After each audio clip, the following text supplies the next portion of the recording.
Alors bonjour à tous, je suis Mathieu Sirois, chargé de projet des fêtes du 375e de Fondation de la Seigneurie de la Rivière-du-Sud et au nom des membres du comité organisateur et de la ville de Montmagny, je suis très heureux de vous accueillir aujourd'hui pour procéder à cette belle annonce qui, j'en suis persuadé, contribuera au succès des festivités de 2021. Sans plus attendre, j'invite M. le maire, Rémi Langevin, à vous adresser quelques mots. Merci Mathieu. Bonjour M. Morin. Bonjour. Bonjour François. Bonjour. Alors bonjour aussi aux gens qui sont présents pour la conférence de presse. Alors bonjour à tous. Je suis très heureux d'être ici aujourd'hui pour cette belle annonce qui marquera un tournant important des célébrations entourant le 375e de la Fondation de la Rivière-du-Sud. Cela fait des années que je considère essentiel de souligner ce 375e comme il le mérite, car c'est un pan important de notre histoire que nous nous apprêtons à commémorer. J'en avais d'ailleurs fait une priorité lors de ma campagne électorale, et je constate avec plaisir qu'elles seront les plus intéressantes. Vous l'avez sans doute remarqué en entrant, une enseigne lumineuse surplombe fièrement l'entrée de l'hôtel de ville depuis un certain temps. Par cette installation, nous voulions donner le ton et rappeler à la population que l'an prochain, nous aurons le cœur à la fête et que de beaux projets seront réalisés dans le cadre des célébrations. Je pense qu'une annonce à la fois, nous sommes en train de réussir notre mission. En contexte de pandémie, je crois que c'est encore plus important de pouvoir s'accrocher à des petits plaisirs de la vie. Car vous conviendrez avec moi que les derniers mois commencent à avoir un impact important sur notre morale collective. Je vais laisser le soin au comité organisateur de faire l'annonce officielle. Mais sachez que je suis extrêmement heureux des développements des dernières semaines. Je lève mon chapeau aux membres du comité organisateur et nous souhaite à tous de magnifiques fêtes 2021. J'ai déjà hâte d'y être. Alors merci et bonne fin de journée. Merci M. Langevin. Alors comme vous l'avez dit, célébrer les fêtes du 375e était primordial. Et en raison de la pandémie, le comité organisateur a dû d'abord se mettre sur pause avant de repasser en avance rapide pour rattraper le temps perdu. Pour vous en dire un peu plus sur les actions menées au cours des derniers mois, les orientations qui ont été prises et pour vous faire de belles annonces, je laisse la parole au coordonnateur des fêtes et directeur du service des loisirs, de la culture et de la vie communautaire, M. Jean-François Roy. Merci Mathieu, M. le maire, M. Morin. Bonjour à tous. Donc, comme l'a mentionné Mathieu, c'est qu'effectivement, en raison de la pandémie, on a mis un peu à rude épreuve notre comité organisateur, composé de gens du milieu, donc des citoyens, on est une douzaine de membres. Donc, on a dû, avec ce qu'on vit présentement, réviser un petit peu notre orientation pour qu'on puisse célébrer, peu importe ce qui se passera l'an prochain en raison de l'évolution de la situation. Donc, on a pris une tendance, puis même si on ne sait pas s'il pourrait y avoir des rassemblements, on a pris une orientation vraiment vers des legs. Donc, il y a quelques semaines, on annonçait le premier leg qui était le Rocher de la Chapelle, situé en bordure de la rivière du Sud. C'est un lieu hautement significatif sur le plan historique qui deviendra un site d'interprétation des plus intéressants. Les travaux du Rocher de la Chapelle débuteront au printemps 2021 et comprendront l'installation de panneaux d'interprétation, l'aménagement d'un stationnement, d'un sentier menant à la croix, d'une terrasse et, souhaitons-le, la croix qui sera réilluminée. Il y a eu d'ailleurs au cours des dernières semaines des fouilles archéologiques qui ont été faites sur le site par l'équipe d'Artefactuel. Donc, c'est un autre leg qui va être annoncé plus tard tantôt. Mais laissez-moi aussi vous parler, parce que quand on a pris l'orientation, c'était important pour le comité de faire des fêtes aussi qui viennent de la population. Donc, on a accordé 12 projets dans le programme Héritage. Donc, c'est des projets qui ont été déposés par des organisations du milieu. Puis, ça me permettrait de pouvoir en faire la liste aujourd'hui. Donc, il y a le Rassemblement des Proues d'Amérique, le Théâtre des Deux Masses pour la pièce de théâtre historique en 6 tableaux, la Société d'histoire de Montmagny, grand projet photographique, les Ailes de l'Aigle, Montmagny-Lillet, spectacle aérien de modèle réduit, La bibliothèque de Montmagny, une nouvelle exposition Riopelle, le comité organisateur du tournoi provincial de génie en herbe, les arts de la scène soirée pop-up, le Carrefour mondial de l'accordéon, refonte de la muséographie du musée, les rendez-vous annonciaux, les organismes des bassins versants de la Côte-du-Sud, découverte de la Rivière-du-Sud, le festival de Loi-Blanche pour un souper communautaire, et à cela s'ajoute l'activité pour le meilleur et pour le pire qui se déroulera à Saint-Pierre-de-la-Rivière-du-Sud et fera une revue des rites de mariage de 1900 à aujourd'hui avec habits et voitures d'époque. On le mentionne, hein, on le rappelle, la seigneurie de la Rivière-du-Sud comprenait aussi à l'époque l'île aux Grues et Saint-Pierre de la Rivière-du-Sud. Et ce qui est intéressant dans ces 12 projets-là, excusez-moi, donc c'est qu'avec le conseil municipal, peu importe ce qui va se passer l'an prochain, il a été décidé que les argents seront disponibles en 2022. Donc, si jamais pour une raison ou pour une autre, on ne peut pas tenir la liste des activités qu'on vous a mentionnées il y a quelques minutes, bien, on va pouvoir les reporter en 2022. Donc, c'est un élément intéressant et qui nous permettra quand même de fêter ou de se rassembler parce que, comme le dit notre slogan, tous ensemble, bien, on souhaite quand même qu'un jour on puisse revivre avec des rassemblements plus populaires. Donc, aujourd'hui, vous l'aurez sans doute deviné juste en regardant nos masques et notre roll-up, qui est à ma gauche. Je pensais qu'il était là, mais il est rendu là. Donc, je suis vraiment très heureux de pouvoir enfin annoncer que le comité des fêtes du 375e a conclu un magnifique partenariat avec nul autre que les Caisses des Jardins de la MRC de Montmagny, qui a accepté d'être le présentateur officiel des fêtes. Quand on organise des événements, c'est toujours très apprécié d'avoir des partenaires qui croient en nous et nous les remercions. Donc, ce n'est pas la première fois non plus que Desjardins s'implique avec la ville de Montmagny. On n'a qu'à penser aux ententes qu'on a avec les terrains sportifs et l'été chaud, entre autres. Donc, mais ce qui me réjouit encore plus, c'est que non seulement que la Caisse des Jardins de la MRC de Montmagny a accepté d'être le présentateur officiel des fêtes du 375e, mais a surtout accepté de soutenir l'aménagement d'un second leg pour les citoyens, la future promenade Le Bûcheron. Déjà connu des marcheurs, le circuit des Trois Ponts est une boucle de 2 km qui enjambe les ponts Boulanger, Rivard et Prévost. Comme ce circuit n'est pas encore totalement aménagé, la promenade Le Bûcheron s'inscrira dans cette seconde phase de développement. Cet nouvel espace commémoratif sera situé en bordure de la Rivière-du-Sud et face à l'ancien bâtiment du centre sportif Le Bûcheron, un endroit ayant été au cœur des loisirs et des événements magny-montois entre 1936 et 2008. Donc, plusieurs ont célébré leur mariage à cet endroit-là, d'autres c'est les balles de finissant ou encore plusieurs rencontres de toutes sortes. J'en profite aussi pour mentionner que ce projet-là est réalisé par mon confrère au service des loisirs, Patrick Morancy, coordonnateur aux activités culturelles et patrimoniales. Donc, il rappellera l'importance du rôle joué par la rivière dans le développement industriel et civique de la région, ainsi que l'influence sociale qu'a eu le centre sportif Le Bûcheron.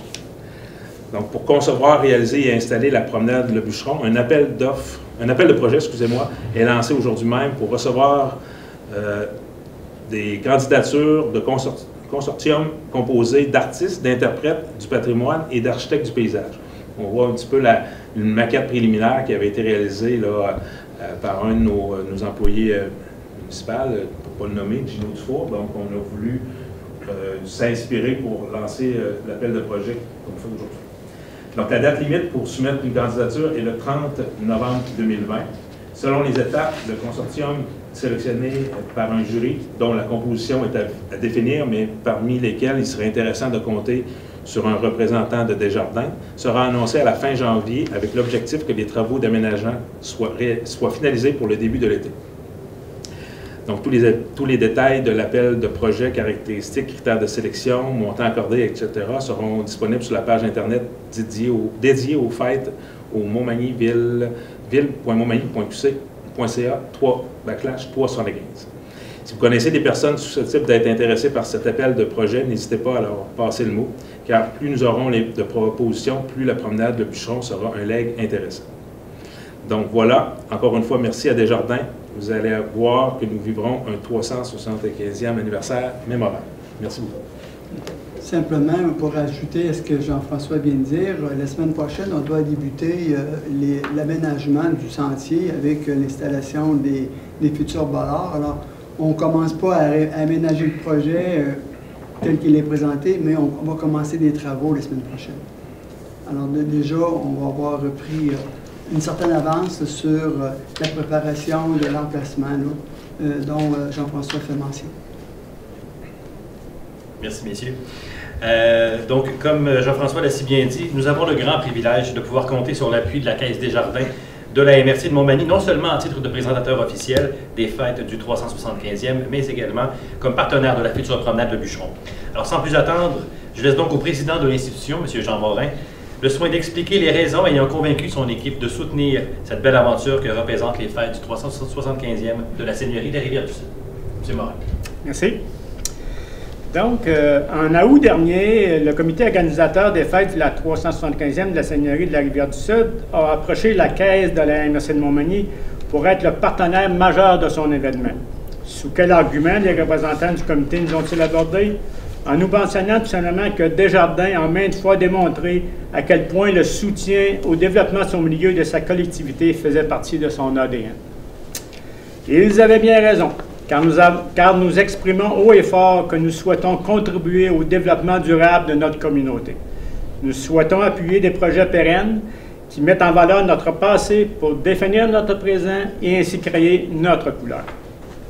Voilà pourquoi j'ai l'honneur et le grand plaisir, au nom de la Caisse Desjardins de la MRC de Montmagny, de confirmer un partenariat de 35 000 $ aux fêtes du 375e de la Seigneurie de la Rivière-du-Sud.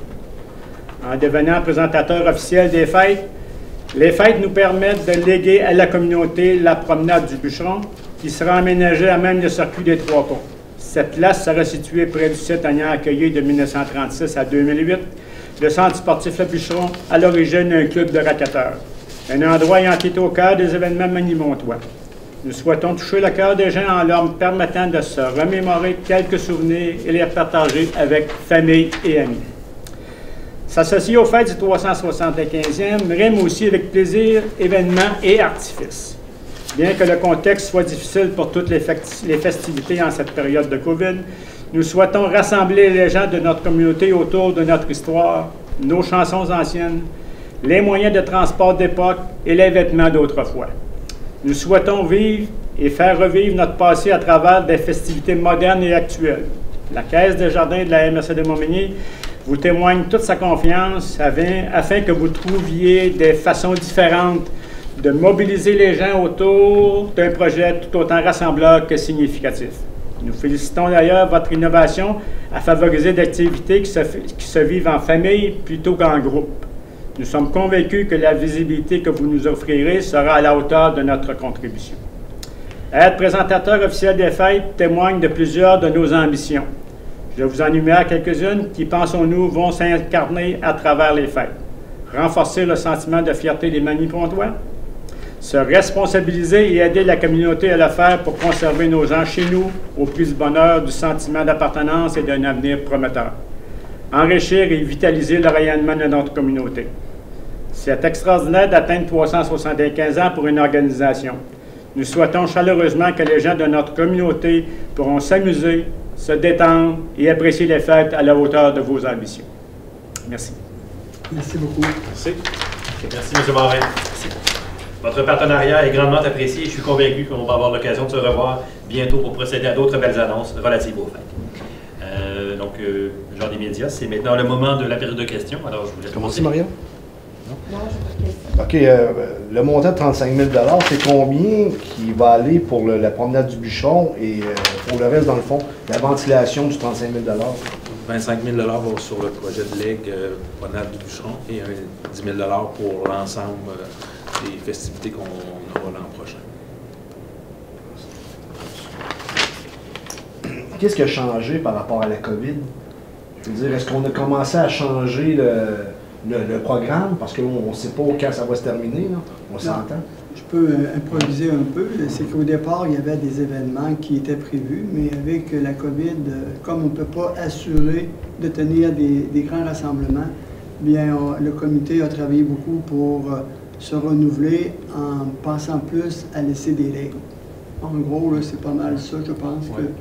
Puis, effectivement, nous, comme notre slogan le disait, tous ensemble, on pensait beaucoup au départ, ça fait longtemps que le comité travaille là-dessus, vraiment d'avoir des rassemblements, puis de fraterniser, parce qu'on avait eu l'an passé beaucoup d'événements au centre-ville avec l'événement Tailgate, la Coupe Stanley et autres. Donc, on voyait que les gens avaient besoin de se retrouver, se rassembler. Vous aviez senti ça l'année passée? Oui. Est-ce qu'il y a un besoin qu'on... Oui, puis les gens nous le disaient. Puis les gens, quand on a organisé ces événements-là, les gens les citoyens, les organisations ont participé, se sont impliqués, on levait la main. C'était un comité de citoyens qui ont dit « Hey, c'est pourquoi on ne fait pas un tailgate? » Donc, on voyait vraiment qu'il y avait un intérêt pour ça.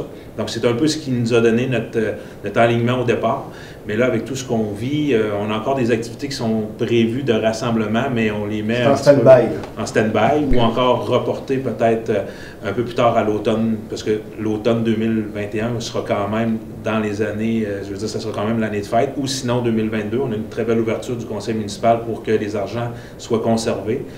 Puis, donc, nous, on a des comités, on a un comité sport, on a un comité histoire, on a un comité programmation. C'est sûr qu'au niveau comité programmation, on s'est donné comme objectif d'attendre au 1er février. Donc, pour l'instant, ce comité-là est un peu en pause pour dire de pas...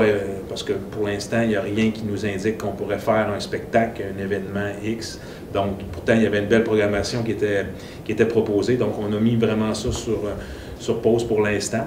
Puis, on a dit, pourquoi pas laisser des legs quand même. Donc, on a d'autres qu'on annoncera un petit peu plus tard dans l'année. Mais c'est important de laisser, puis Patrick qui est responsable du comité histoire, donc il y a beaucoup de choses qui vont se faire quand même au niveau historique, parce que c'est des éléments à lesquels on a moins de contraintes. Puis, il reste que fêter un 375e anniversaire, c'est intéressant de se rappeler l'histoire. Donc, c'est un secteur à lequel on pourra quand même offrir des activités ou à tout le moins des éléments qui vont être annoncés au cours des prochaines semaines. Okay. C'est bon pour moi, merci. Alors, ça conclut ce point de presse. Merci à tous et à toutes d'être venus.